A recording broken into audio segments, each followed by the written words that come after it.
So this is the expressway which goes all the way through to Auckland. We've been on it for about half an hour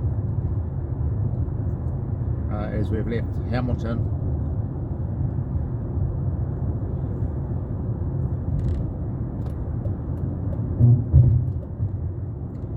It's a fairly decent road.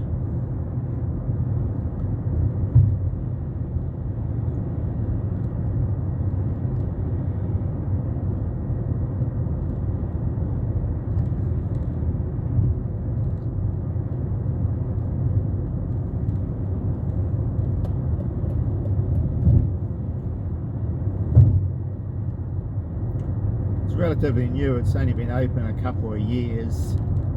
It's bypassed a small town called Huntly. It has really reduced the travel time from Hamilton to Auckland by quite a bit actually.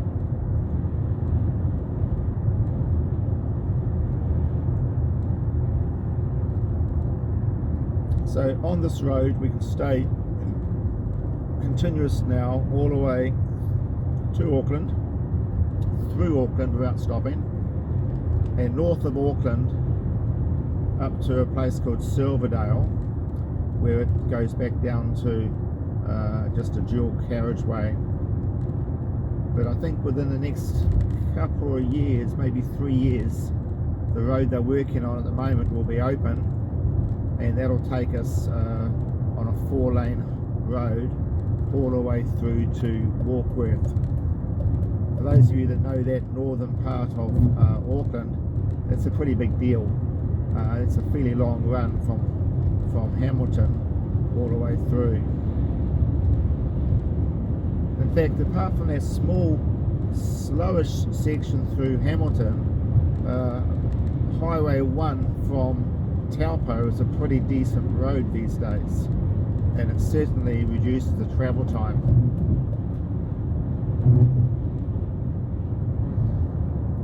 This is a fairly smooth surface, and the Mercedes is running very nicely on it.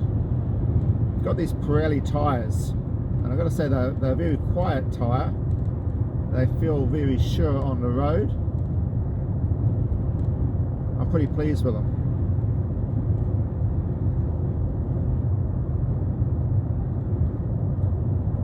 My Santa Fe I'm running Hankooks.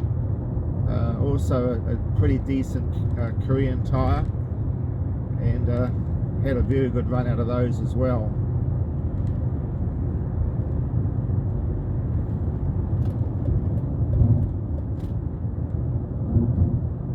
We've got a little bit of emerging here from the left hand side from that small town called Huntly. This is where the bypass has gone around Huntly, and shortly we'll be onto the original road heading north into Auckland, which has been a 4-lane road for quite a few years now. So it's around about here that they merged the two roads together. So now we're onto the original road again. They are doing some work on it though, and they've got this left-hand lane closed off, which actually causes a lot of problems with banking up with traffic.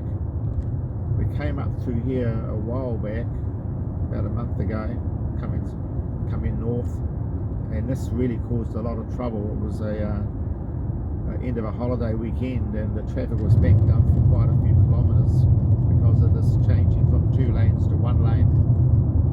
Anyway, hopefully they are doing some good things by having this lane, this left-hand lane blocked off.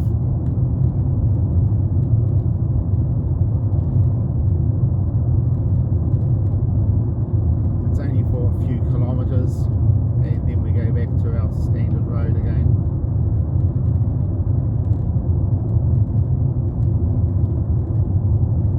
We get a range of road surfaces, from nice smooth tarmac to this noisy chip that they put down. And I don't think that the C-Class is so well insulated against road noise, which is interesting because there's a lot of soundproofing in the guards, The inner guards, I noticed, have got almost like a felt type of material up in the inner guards. See, that's not too bad now. We're onto a reasonable smooth surface. Not totally tarmac, but the chip is a lot smaller. And the road noise coming into the cars is fairly acceptable at the moment. Whereas I noticed the Santa Fe has got very good sound insulation, and makes for a long drive. It makes it less tiring.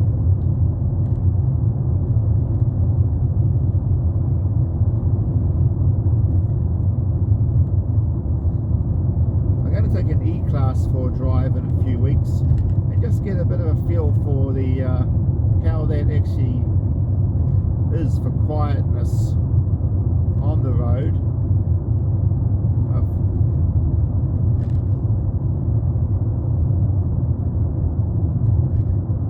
And maybe I might take a later C-Class as well and just get a bit of a feel for how they are on the road now. Bearing in mind that this is an older vehicle, and I'm sure that they've improved it a bit.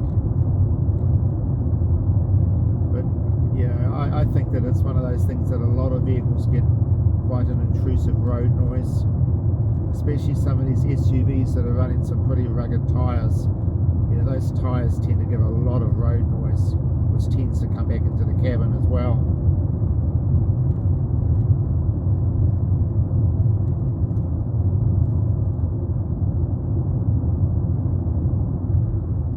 I would imagine an S-Class would be absolutely silent inside under pretty much every condition. An S500. Very nice cars. So the speed limit along here is 70 k's.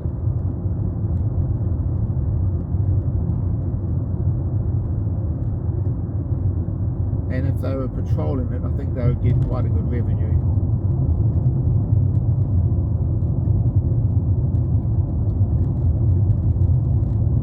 Now we're heading into an area in a couple of k's along the road here called Glen Murray.